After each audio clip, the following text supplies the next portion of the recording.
Mr. Lisée, you talked about political responsibility and administrative responsibility.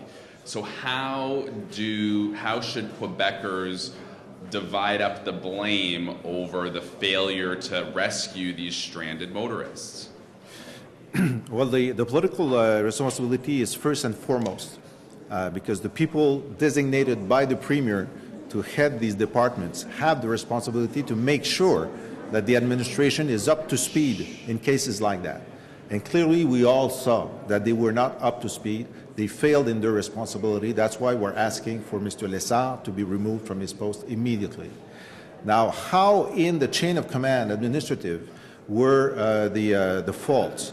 Now, we need an impartial expert designated by the Premier and the opposition to go into the machine, ask all these questions, someone who knows how this works, someone who was there in previous crises that went well, like la crise du verglas or the Mégantic. I mean, the Quebec government and administrative services worked very well during la crise du verglas, during Mégantic. They were superb. I mean, we've been teaching as case studies how Quebec fared well in these crises. So clearly now, under the Liberal government, under these people, the failure is apparent. So we have to go down with this inquiry, say who was responsible of not doing their jobs, and what are the sanctions that should be put. No one should go unpunished for having put in jeopardy the health of so many Quebecers. I think there's a deeper structural problem within the ministry, and I don't want to tie things together that aren't related, but I mean, last year around this time we started to hear all kinds of allegations about a poor work culture within the Ministry of Transportation, allegations of corruption, and obviously they're not the same thing, but we're seeing some kind of dysfunction happen here. Do you think that this symbolizes a deeper problem? Well, it's clear that under Liberal administration, the Department of Transportation is the sick man of the government. Okay. Under our administration, we didn't have this problem. Under our administration, it worked pretty well. Under our administration, during times of crisis, everyone was up to speed.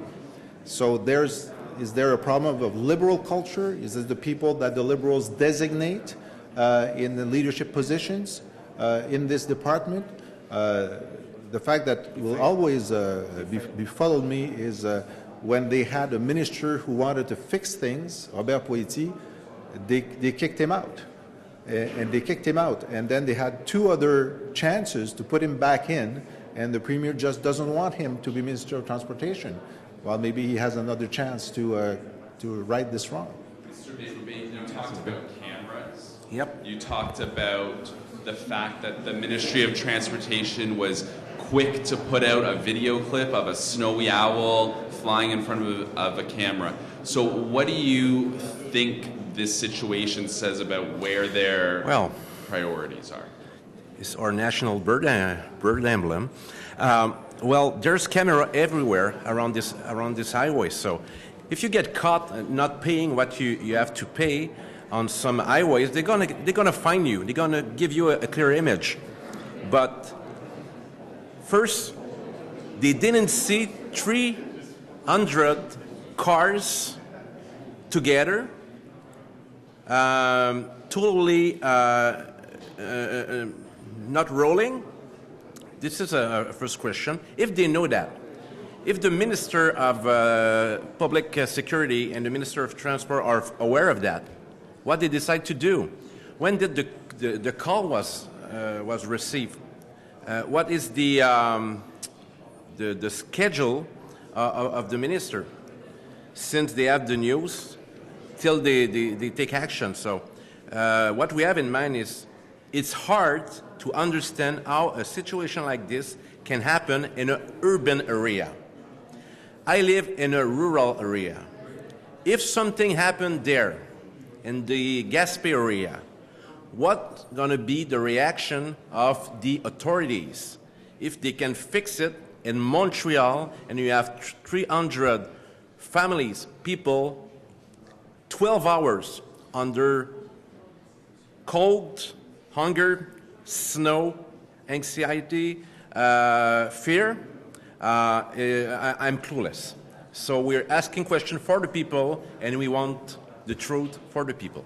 Merci, Madame Fletcher. Mr. Bérubé, if I understand correctly, what you're saying is that, they have the cameras. If they see you speeding, they'll give you a ticket. But if they see you in trouble, they do nothing. Big Brother is all around the highways of Quebec. If you don't pay what you have to pay, they're gonna catch you. They even catch the Arfand des Neiges, which is a beautiful bird. They put the video and the picture everywhere. They were proud of that. I want to see the tape of what they have, about 300 cars stuck on a highway under those conditions. So there's a question. I do remember in the Quebec jail, they didn't see nothing, no picture, nothing. So is there the same operator? I don't think so. So if they know something, if they have something, a tape, picture, something, someone has to do something. Do you want to make that video public? Well, it could help the inquiry, sure. Okay. Mr. Lisée, what do you think of the behavior of Mr. Lessard or his reaction yesterday during his first press conference? He told the reporters to quit yelling at him. I don't know if you saw video of that. Some commentators said that it was bizarre behavior. Well, bizarre, it was not only bizarre, it was unacceptable. A Minister of Transport, after a night of crisis, should have been up very early. If he had slept at all, he should have been here at 6 o'clock in the morning to tell you the rundown of what had happened, what needs to happen, how the thing is managed. And he came in a nonchalant way at 9:20, finding it was early for tough questions. Clearly, he showed just by his demeanor that he was not up to the task that is his to protect the drivers of Quebec on the highways in these difficult conditions. Merci. Dernière question, Madame Johnson. Just one final question, Mr. Lisée. I believe you addressed this in French, but can you explain who would be responsible for the external investigation? How would it be managed? Yeah. Well, I think what we need now, first, is for the ministry to leave. I mean, everyone saw that he was incompetent in a time of crisis. Who else was incompetent in the chain of command? We need an independent person, a former sous-ministre. So we need an independent former deputy minister who handled crisis well in Mégantic or in la crise du Verglas or at l'Île Verte, someone who knows how it should have happened, someone designated both by the Premier and the opposition, that takes a few weeks to interview everyone in the chain of command and then render a report on what failed and who failed and recommend sanctions. Some people there, by their action or inaction, put in jeopardy the health of hundreds of Quebecers. They need to be held responsible. And so we want this report to be made public to Commission Parlementaire, Parliamentary Commission, so we can hear what has happened, and we want sanctions to be applied where it is opportune to do so. Okay? Merci beaucoup, tout le monde.